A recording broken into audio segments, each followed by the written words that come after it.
listening to the Digitally Irresistible podcast, where we cover the optimization of digital technologies and irresistible people. Brought to you by iQor. Each episode features someone who sheds a little more light on the ins and outs of delivering a great employee and customer experience that has a measurable impact on the business. And now, here's today's guest. Hey there, welcome to another episode of the Digitally Irresistible podcast. I'm your host, Bernie Borges. Today's guest is Stan Phelps. Welcome, Stan. Great to be here, Bernie. Great to have you, Stan. Stan, as a keynote speaker and workshop facilitator for numerous brands, you consistently deliver the message that purposeful, differentiated experience wins the hearts of employees and customers, and that differentiation ultimately boosts loyalty, retention, referrals, and bottom line results. And you also say that differentiation isn't just about what you say, it's about what you do, and more importantly, how you do it and why you do it. You leverage your collection of more than 5,000 case studies to engage the audiences that you speak to with practical ideas that inspire action. Stan, on this episode, I'm excited to discuss with you the IDEA model, an acronym for your method to communicate how to adopt and implement DX, differentiated experience. But Stan, as you know, we always want to begin with your backstory. Tell us your backstory. How did you get to where you are today? Yeah, thanks, Bernie. I spent 2 decades in marketing. I started on the agency side with a group called IMG. Then I went to the brand side. I worked for some pretty big brands, Adidas, the New York Yankees, the PGA of America. And then I went back to the agency side to a group called Synergy that did experiential marketing.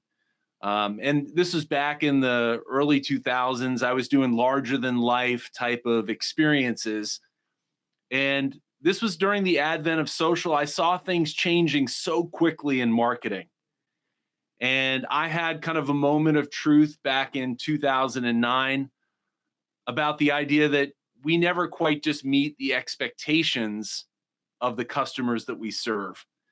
And it led me down a path to collect and crowdsource over 1,001 examples of companies that purposefully go above and beyond to exceed the expectations of their customers.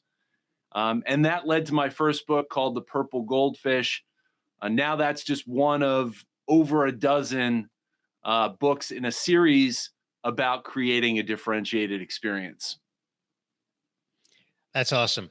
Well, I love the fact that you leveraged the color purple. You leveraged the idea of a goldfish in all of your dozen or so books, and you've just taken that into everything that you do as a speaker, as a trainer. So, Stan, let's get into your IDEA model. As I said in the introduction, it's an acronym, and the acronym stands for Inquire, Design, Evaluate, and Advance. So take us through that, beginning, of course, with the first one, Inquire. Sure. So, Bernie, if you want to improve the experience that you provide for your customers, where do you start?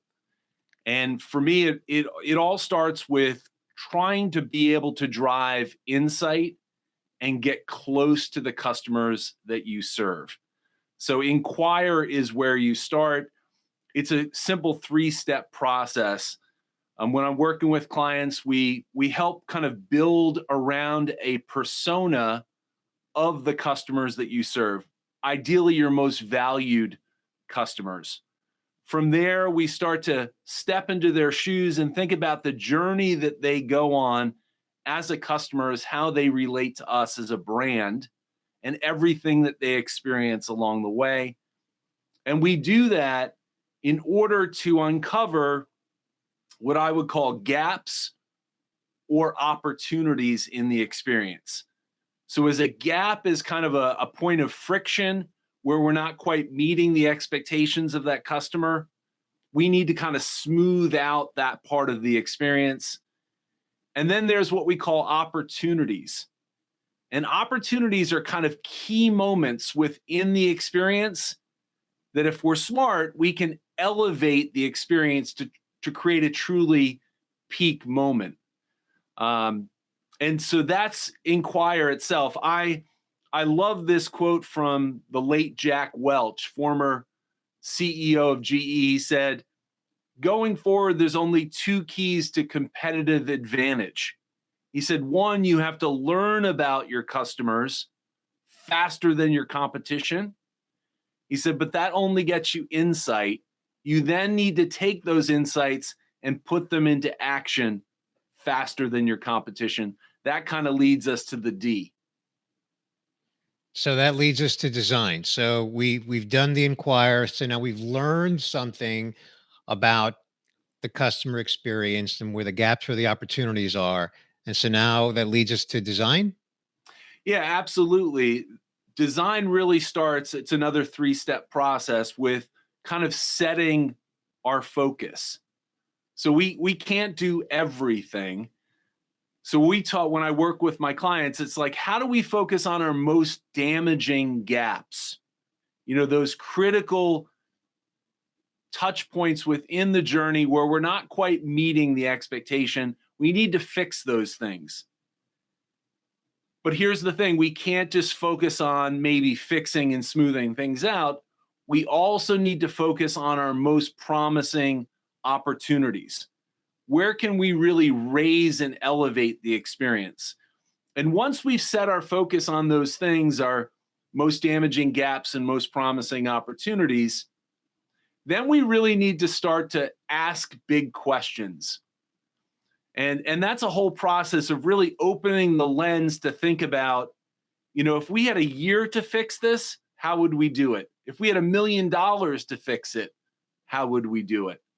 If we had 10 minutes to fix it, or we had $10 of budget, how would we do it? If it was magic, how would it actually happen? So once we've kind of asked those big questions, we're then ready to start to brainstorm and design the ideas that will either address those gaps and opportunities. And that's really where a lot of fun happens. That's figuring out the ways that we address those gaps and opportunities. So Stan, if I understand correctly, in the design stage, you put big constraints on the thinking and also minimal to no constraints and sort of everything in between so that the thinking can really be, pardon my pun, unconstrained in the thinking. Is that right? Yeah, absolutely. We want people to really expand on, and really think big, but also be grounded in reality. And before we start to brainstorm, we want to think about maybe how in other industries how they've solved a similar issue. Again, if it was magic, how would it work? We don't want to be constrained as we think about ideas to address those gaps and opportunities. Gotcha. Yeah. And I love your point about thinking in other industries as well. I think that's something that brands should be doing if they're not already doing, is looking at other industries to get some ideas. At iCore, we love being accessible to your customers when and where they want. Seamless and easy, the way CX should be. Discover why top brands trust iCore for their omni-channel support. Smile with iCore. Learn more at iCore.com. Right. All right. So, are we ready to discuss now? Evaluate. Yeah. So you've now come up with maybe some great ideas, some fantastic ideas. Again, that's the most fun part of this idea framework. But then you need to take those ideas, your best ideas, and step into what we call the evaluate phase. And evaluate starts first internally. So we have to look within the organization and answer a bunch of questions, Bernie. Things like, what resources would it take to actually implement this idea, right? Do we have the bandwidth within the organization to actually, pull off this idea? And at the end of the day, do the costs of putting this idea together, are those costs, the benefits outweigh those costs? And so, first, as we evaluate, we need to make sure just internally we have the capability to do it.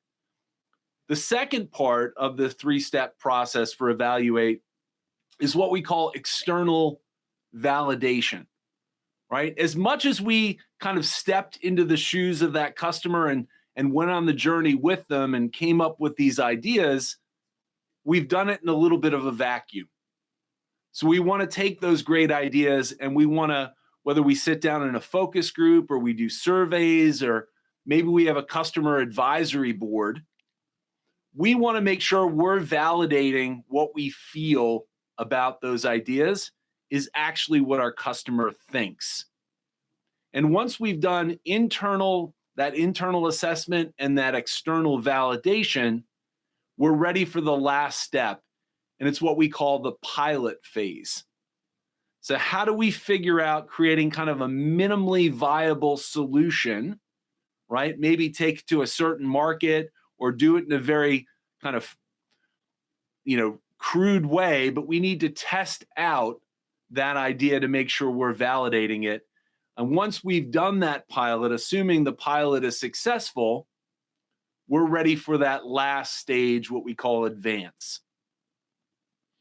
So before we get to advance, I'm wondering, I love the fact that the validation happens both internally and externally. What's the risk, Stan, of skipping the external validation step? You know, there's a huge risk. I mean, there's always a big disconnect between what we think and our customers actually feel. That's why I ask. Yeah, and so if we're doing things in a vacuum, we might even put stuff in a pilot phase. We're not going to really. We should never get to that point until we've bounced the idea off of actual customers to validate our own thinking. Yeah, totally agree. Totally agree. Yeah. Okay. So we're ready for advance now? Yeah, so advance is kind of where the rubber hits the road. You've done the pilot, you've validated that the idea that you've come up with addresses that gap or maximizes that opportunity. The three steps of the advance phase, and the first one is critical. You have to achieve buy-in for it, right? So you have to take the feedback that you've gotten from the pilot. We all report to someone. We have to sell in that idea to get the budget and the resources to be able to, effectively implement that idea. The second step is the idea of planning the rollout of that idea. So how do we train our people up? How do we create the process and the procedures? And then the third and last stage is sometimes overlooked, but it may be the most critical. We have to determine from a measurement perspective how we're going to measure that improvement to the experience. Because if it's not achieving what we actually set out to achieve, then why are we doing it? And so that process of measurement becomes a continual thing that then takes us back to that inquire phase, and we kind of start the process on a continual basis. So if I understand correctly, the advanced phase is really where we get final sign off and we begin to roll things out. Yeah, absolutely. Again, we need to figure out to get the budget and the resources to actually pull off the idea. We have to make sure that rollout to our teams is smooth as possible. And then ultimately, we have to set up a system of measurement to make sure it's achieving what we want. Okay. All right. So that's the idea model. Inquire, design, evaluate, and advance. To bring this full circle, Stan, we're of course talking about creating a differentiated experience. So why don't you give us an example? When we think about the experience, I'll share one that we all have probably experienced ourselves. And it comes from hospitality and maybe going on a vacation and staying in a hotel. And so I love this as a great example, first from an inquire perspective. There was a new person that joined kind of a vacation group. This was an organization, Bernie, that did kind of these all-inclusive typically week-long type of vacations for their guests. And very quickly, from an Enquire perspective, they actually stepped in the shoes and kind of secret shopped their own organization. They went on a holiday. And what they found is people absolutely loved, the week-long experience, but there was one thing that kept coming up as part of what they were hearing, and it was these guests on the final day of their vacation, it left kind of a sour taste in their mouth. They would check out of the hotel, but they'd have time before they may, leave or catch their flight.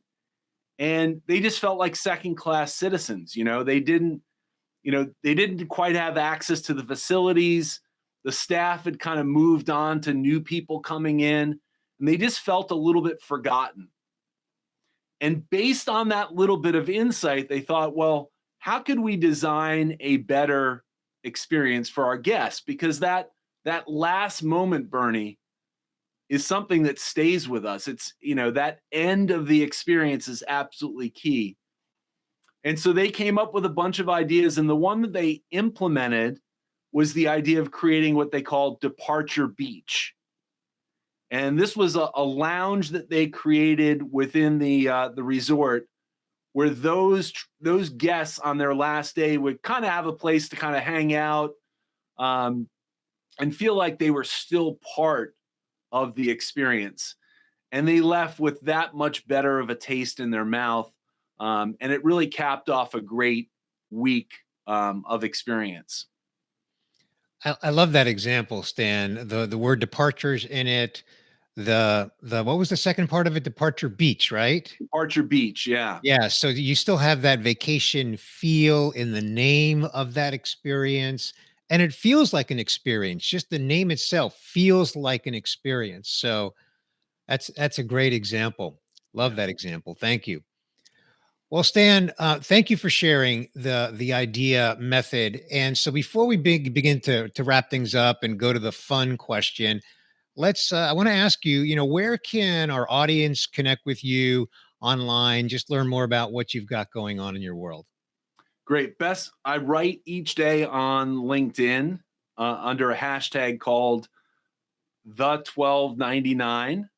And so that's a great place to connect with me on LinkedIn, as well as my website is stanphelps.com. All right. Thank you. Well, our listener knows that if you're watching the video, you're seeing it scroll along the bottom right now. And if you're listening on a mobile device or wherever you're listening, it'll be linked up. Both of those would be linked up in our show notes. Just scroll down or scroll over and it's right there. Well, Stan, let's get to our fun question. We have this tradition here on the Digitally Irresistible podcast. We want to know, when you're not working, Stan, what do you like to do for fun?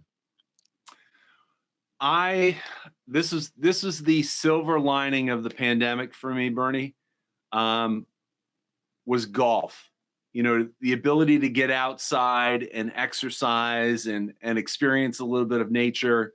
I'd given up the game for a number of years because I had some physical issues, and I'm just like reignited and passionate. I've got 2 teenage boys, and they've started to get into it. So it's just a nice ability for me to spend some quality time with my kids. Fantastic. Love that. My experience with golf is very limited. I only play every once in a while.